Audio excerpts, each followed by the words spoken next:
नमस्कार दोस्तों, स्वागत है आपका मेरे चैनल पैथ टू सक्सेस में। दोस्तों, आज मैं आपको एक ऐसी वीडियो लेके आया हूँ जिसमें आपको डिटेलमेंट में सारे क्वेश्चंस के आंसर मिलेंगे और डिटेलमेंट में आपको बहुत सारे फैक्ट मिलेंगे जो आपने किसी और बुक में अब तक नहीं ना पढ़ी होंगे ना वीडियो में देखे होंगे। और ये वीडियो इसलिए महत्वपूर्ण और है क्योंकि ये एनसीईआरटी बेस पर सारे सिलेबस को कवर किया हुआ है और जो भी आपके किसी भी स्टेट से रिलेटेड एग्ज़ाम हैं उनमें ये 100% कारागार है।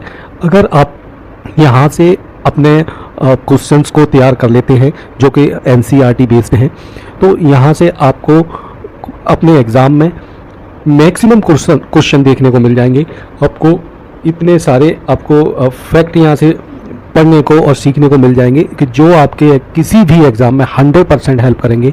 और इस वीडियो को देखने के बाद आपको लगेगा कि ये वाकई जो मैं कह रहा हूँ उसमें सत्यता है। तो बिना समय गवाए हम अपने क्वेश्चंस को स्टार्ट करते हैं। तो पहला क्वेश्चन है हमारा, निम्नलिखित में से किस अधिनियम के द्वारा कलकत्ता में सर्वोच्च न्यायालय की स्थापना की गई थी? तो दोस्तों, ये की गई थी रेगुलेटिंग एक्ट 1773 के द्वारा। किसके द्वारा? 1773 के द्वारा। अब हम इसके साथ में फैक्ट पढ़ लेते हैं। रेगुलेटिंग एक्ट कब आया था? 1773 में आया था। इसके द्वारा 1774 ईस्वी में आया, ये 73 में था, 73 में पास हुआ था। इसके ही जरिए 1774 में कलकत्ता में एक सर्वोच्च न्यायालय की स्थापना की गई और इस सर्वोच्च न्यायालय के जो मुख्य न्यायाधीश थे उनका नाम था एलिजा इम्पे। तो आपको इतने सारे डीप में किसी भी बुक में नहीं मिलेगा जितना कि मैं आपको बता रहा हूँ। और आजकल जो एग्जामिनर का जो पैटर्न है वो जिस तरह के क्वेश्चन डाल रहे हैं, तो वो हम जहाँ से पढ़ के जा रहे हैं, जो स्टूडेंट जहाँ से पढ़ के जा रहे हैं, जिन साधारण बुकों से पहले हम पढ़ रहे थे उनसे नहीं आ रहे हैं, कुछ हटके आ रहे हैं क्वेश्चन। जैसे कि आपको पूछ लिया गया कि कलकत्ता में जो सर्वोच्च न्यायालय की स्थापना की गई उसके मुख्य न्यायाधीश कौन थे? तो शायद ही आपने किसी बुक में पढ़ा होगा उनका नाम, लेकिन यहाँ आपको जो एनसीईआरटी 6 to 12 की बुक्स है वहाँ से सारा सिलेबस लिया हुआ है, तो आपको जरूर मिलेगा। तो चलते हैं अगले क्वेश्चन की तरफ। भारतीय शासन व्यवस्था में प्रतिनिधि और लोकप्रिय घटक को समाविष्ट करने का प्रथम प्रयास किस अधिनियम के द्वारा किया गया था? ये प्रतिनिधि और लोकप्रिय घटक क्या है?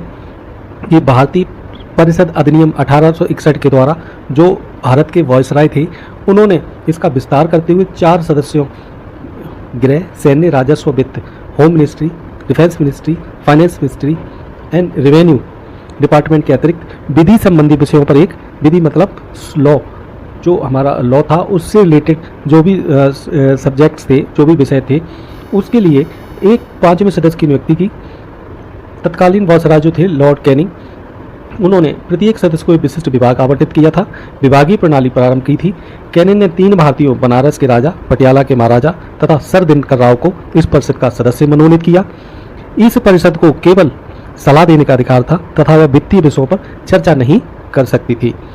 तो ये जो हमारा क्वेश्चन था, तो भारतीय शासन व्यवस्था में प्रतिनिधि व लोकप्रिय घटक को समाविष्ट करने का प्रथम प्रयास किस अधिनियम के द्वारा किया गया?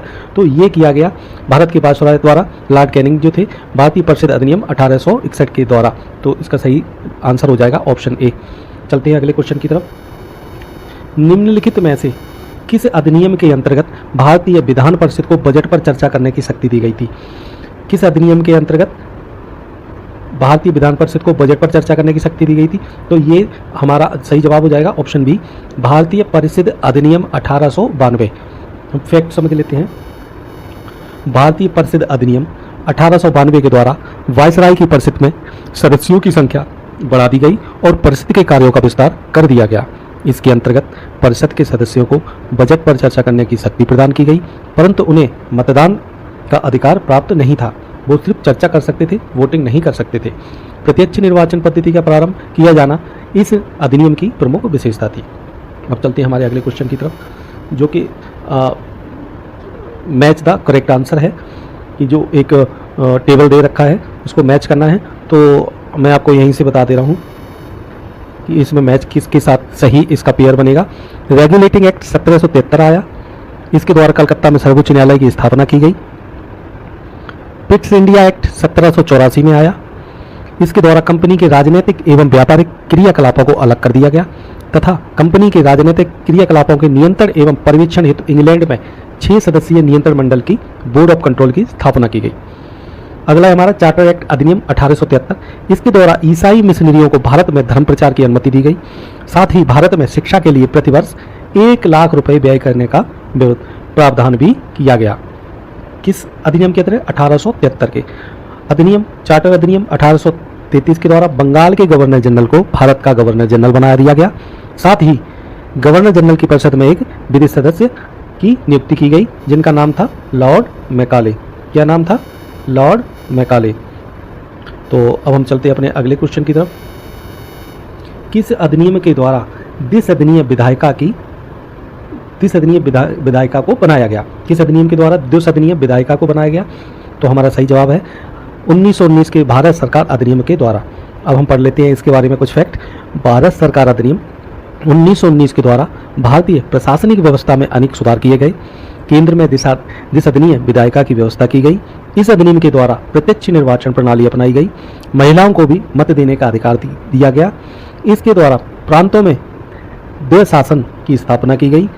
इस अधिनियम के द्वारा भारत में लोक सेवा आयोग का गठन किया गया। महालेखा परीक्षक की नियुक्ति की गई। इसे मार्टेन्ग्यू चेम्सफोर्ड अधिनियम भी कहा जाता है। तो भारत सरकार अधिनियम 1919 में क्या क्या प्रावधान किए गए, तो ये हमें अभी थोड़ा अपने दिमाग में बिठाने पड़ेंगे। क्या क्या प्रावधान किए गए? एक तो द्विसदनीय विधायिका की स्थापना की गई, प्रत्यक्ष निर्वाचन प्रणाली अपनाई गई, महिलाओं को मत देने का अधिकार दिया गया, द्वैत शासन की स्थापना की गई, लोक सेवा आयोग का गठन किया गया और महालेखा परीक्षक की नियुक्ति का भी प्रावधान किया गया। भारत सरकार अधिनियम 1919 को मार्टेन्ग्यू चेम्सफोर्ड अधिनियम भी कहा जाता है क्योंकि इसको 2 अंग्रेज अधिकारी मार्टेन्ग्यू और चेम्सफोर्ड लेकर आए थे। अब चलते हैं अपने अगले क्वेश्चन की तरफ। निम्नलिखित में से किस अधिनियम के फलस्वरूप बर्मा को भारत से पृथक किया गया? बर्मा, जिसको आज का हम म्यांमार कहते हैं, तो इसको किया गया गवर्नमेंट ऑफ इंडिया एक्ट 1935 के द्वारा। अब इसके बारे में कुछ जान लेते हैं। भारत शासन अधिनियम 1935 गवर्नमेंट ऑफ इंडिया एक्ट 1935 के प्रावधानों के द्वारा 1937 में म्यांमार को भारत से अलग कर दिया गया। उड़ीसा एवं सिंध नाम के 2 नए प्रांत बनाए गए। इस अधिनियम के अंतर्गत 1 अक्टूबर 1937 को दिल्ली में संघीय न्यायालय फेडरल कोर्ट की स्थापना भी की गई।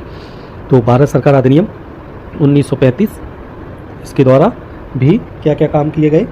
एक, बर्मा को सेपरेट किया गया, उड़ीसा और सिंध नाम के 2 नए प्रांत बनाए गए और इस अधिनियम के अंतर्गत ही 1 अक्टूबर 1937 को दिल्ली में फेडरल कोर्ट की स्थापना की गई। अब हम चलते हैं अपने अगले क्वेश्चन की तरफ।